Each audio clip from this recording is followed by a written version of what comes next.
everyone, my name is Clarice and I'm here again with Ore and Esther. Welcome back to the Money Talk series. On this episode, we're going to be talking about splitting the bill. Now, on splitting the bill, we want to digress into how best partners, be it those in marriage, people in relationship, the family, the home in general, right? How it's expected of them to come to a term. Is able to split the bill or not? Let me go with what's your take on that? Splitting the bill or not? Well, one thing about splitting the bill, it depends on the environment and the situation which I find myself. Basically, I can be with a friend, like maybe he or she is squatting with me. Let me take a guy for instance now. He's staying Okay. with me. It's not necessary for both of us to split the bill. Everybody can just fend for themselves on their own. So actually depends on the situation at ground. Yeah. What about in a relationship, Esther? Romantic relationships are very delicate in that both partners want to make the best impression on the other person. So I think that splitting the bill is fine, but you might want to check if your partner is okay with splitting the bill. So for me, I'm very okay with splitting the bill. I don't even like being a financial burden to someone. However, I think that because of how delicate it is, check your partner's bill and then decide if you want to split the bill Or not? or not. Okay, what about if the person's financial capability does not warrant them to split the bill with you? Like someone who is very rich. You know, the thing is, taking on a financial burden for your significant other, it can be a love language in a way. I mean, if you're able to conveniently cater for the bill, just do that. But if I were to look at it from a personal standpoint, even if I have a partner that is very okay financially, I still would want to do something and all. So, okay, it might be appropriate to say you split the bill on some occasions, and on other occasions you don't split the bill. Okay, so how about if the person says, I don't want to split the bill? I feel as a man, be it in a relationship or the marriage, as a man, you should. It's a compulsory factor. Like someone enforcing you. Yes, forcing you to that. It's like maybe she said, I will not bring anything to the table.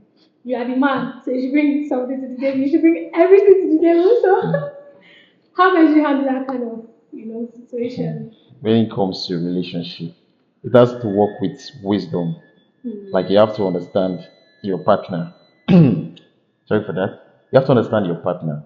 Because when it comes to splitting the bill, you have to look at your partner. If the person, just like I was telling you, stuff, if the person can actually cope with it. Because most time you find out that the guys actually earn more than the ladies, in quotes.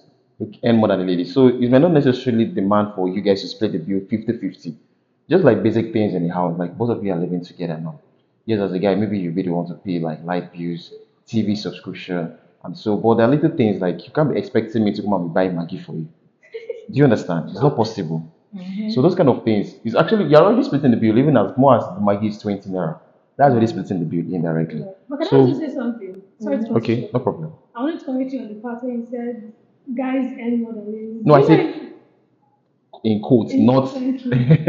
Let's It's just not. No, establish there's that some. No, fact because some ladies there's are some ladies actually that no, there's some like ladies that do earn more than guys. Now. Just a majority. If you take a stats now, you see that most guys earn more than ladies. I happen to like how already keep to the fact that you can be buying Maggie and somehow that is splitting the bill.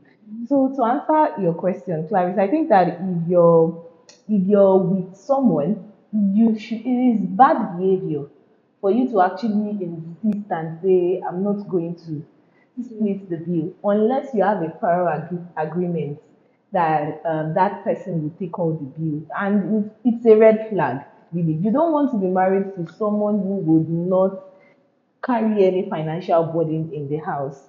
So what happens when you're not able to carry that burden? Because several marriages are still suffering from that today.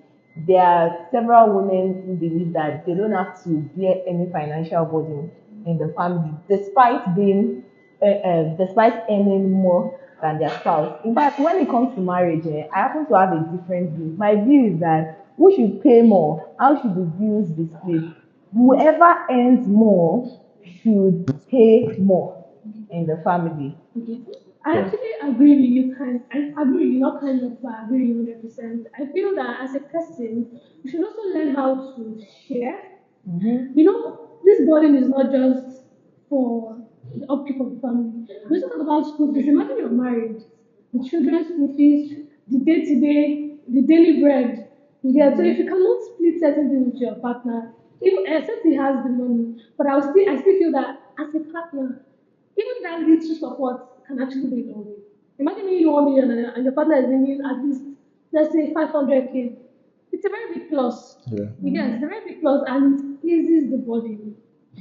Okay, thank you guys for your words. We hope to hear from you guys. Go in our comment section. Tell us what you like about this section. Tell us about your own view on splitting the bill. See you guys next Thursday. Like, share, subscribe. Bye, guys. Bye. Bye.